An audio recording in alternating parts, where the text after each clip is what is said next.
You got to get back to work. And that's the thing. When you're working for yourself, the two steps that you took for a set job, you're taking like 5 to 6 for yourself. And you have to remember too that starting out, it's not gonna be easy.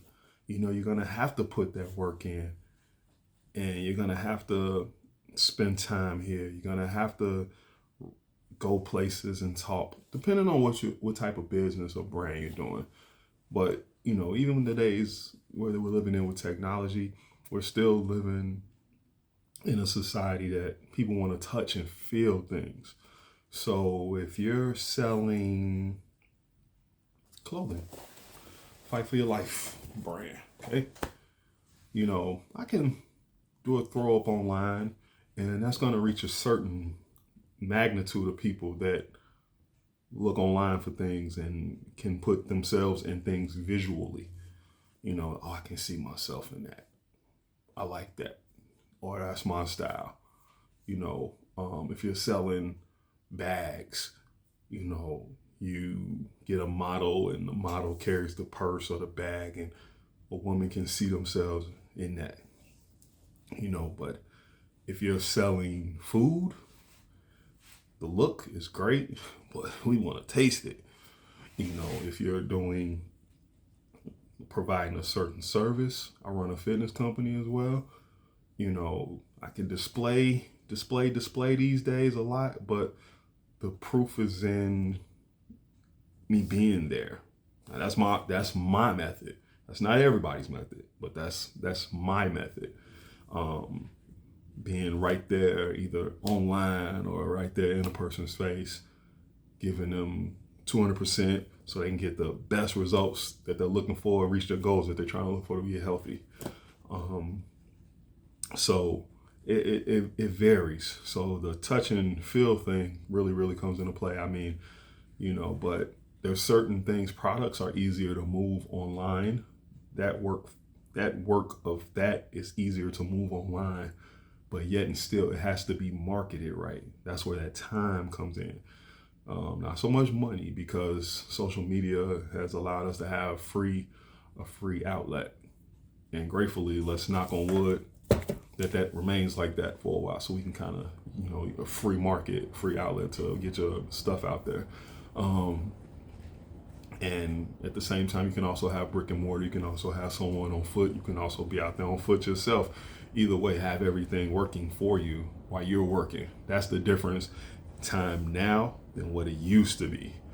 It used to be where you had to go out and sell things, and people still do that. And a lot of people still make a good way for themselves, hand over fist, depending on what it is that they're selling, whether it's a product, service, or what have you.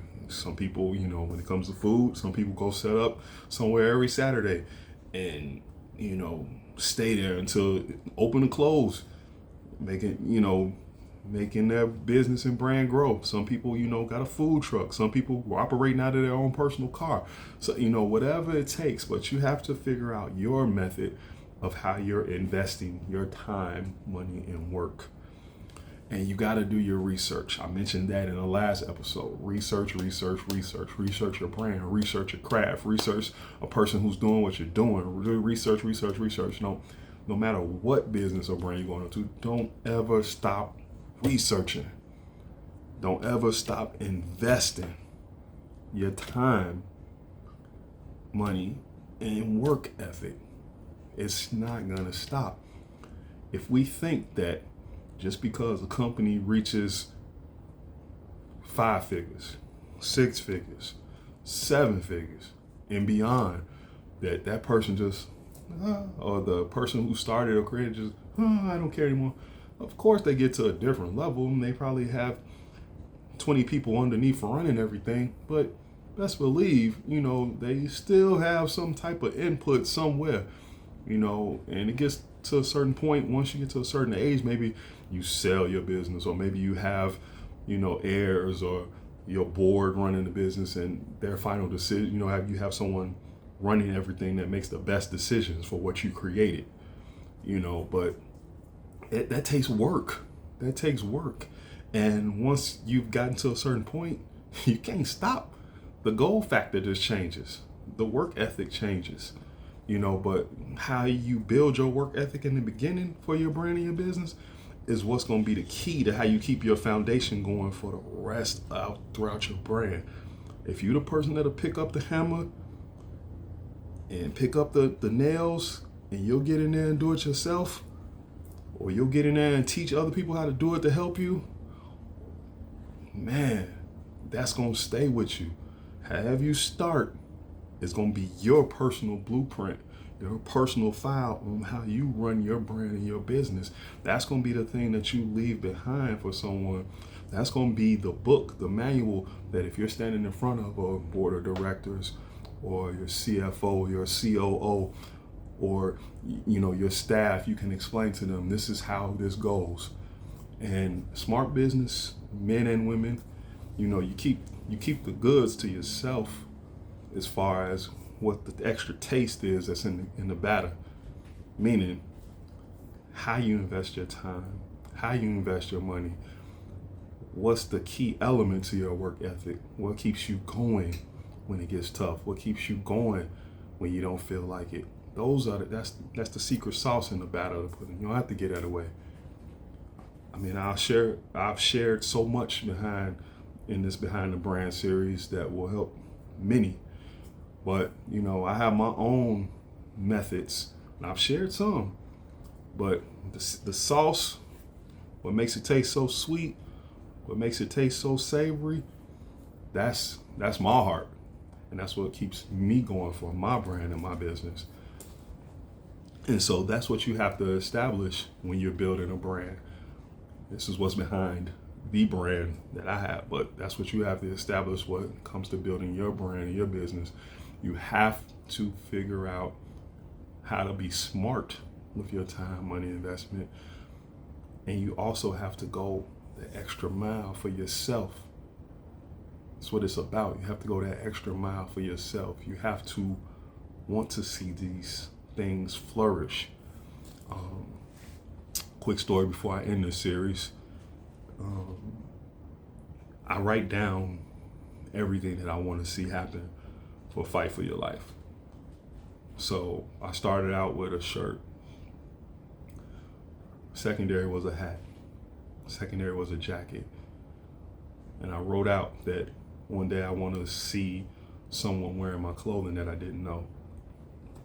Pardon me. I walked into the gym one day with a Fight for Your Life shirt on, which I totally forgot that I had it on under my jacket, because I was so excited when I walked in the gym and saw somebody wearing my shirt that I didn't know. That was one aspect of a goal that I wanted. The next goal was I wanted to be in other countries. It was like literally the next month. We were in Italy and Rome, and France, Portugal, we hit a few places. Another goal I had was wanting to be in more than 3 states. Did that. Gratefully did that. Next goal I had was wanting to be in the military, get in the military. Just recently embarked on that. The next goal I had was a jacket. I wanted to make fall wear. Design fall wear, got even a little bit of winter fall wear, and it's out there. So these are things that I wrote down a long time ago when I first just Fight for Your Life was just on a piece of paper. And all I had was the business documentation. And all I had was one photo shoot that I did and 2 designs. So within a year, it's grown, but I can always fact check back to what I said I was going to do and what I said I wanted to see. And if I'm not on point, then I got to get on point. That's the work right there. That's the time right there. I eventually wanted to grow into product on hand and not just online. Did that gratefully. I eventually wanted an investor, wrote that down, found that gratefully. So I'm just saying, you have to believe in the things that you write down. You have to believe in yourself. You have to believe in your brand. You have to believe in what you want to do and what you're striving for. And it's going to come with hits. Next episode is going to be about that. But it's going to come with hits. It's going to come with some losses. It's going to come with highs and lows. But once you walk away from a steady source of income or a check, once you get over that hump of, I figured this out. I know how to make it without this and without that. I know how to, survive within my business to get to the next level. I figured it out. Telling you it's going to be way better. Going to be way better than being stressed out and upset over somebody else's system. And don't get me wrong. Please don't get me wrong. If you're working somewhere and you're happy and you're doing a job or a service and it brings joy to your heart and to others, and that's where you want to be, and you feel like God put you on earth for that, then by all means, I am not saying that working for yourself is meant for everybody. God knows I'm not saying that, but, as time goes on, you're going to want joy. You're going to want peace. You're going to want happiness. You're going to want to be able to relax. Life is stressful enough with aging and just life in itself. So if a little bit of stress comes from you trying to get to a better place for yourself or for your family or for someone who that's coming behind you, then by all means, that's what it's all about.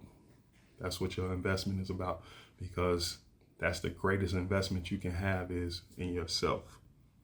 The greatest investment you're going to place somewhere is in yourself, not in a bank account. I mentioned money, but yeah, the greatest investment I mentioned here is investing in yourself. Time in yourself, money in yourself, work in yourself. That's what it's all about. So I'm going to end this Behind the Brand series. Episode 3 was in 3 parts due to some technical difficulties, but we survived it. We made it. You can purchase Fight for Your Life gear on www.fightstruggle.com, or you can go to Instagram at struggle_fight. DM us and let us know what design you may have seen that you like. If it's not on a website, DM us on Instagram, and we can definitely get that design to you. Again, that is www.fightstruggle.com or on Instagram at struggle_fight. Thank you so much. Peace. Fight for your life.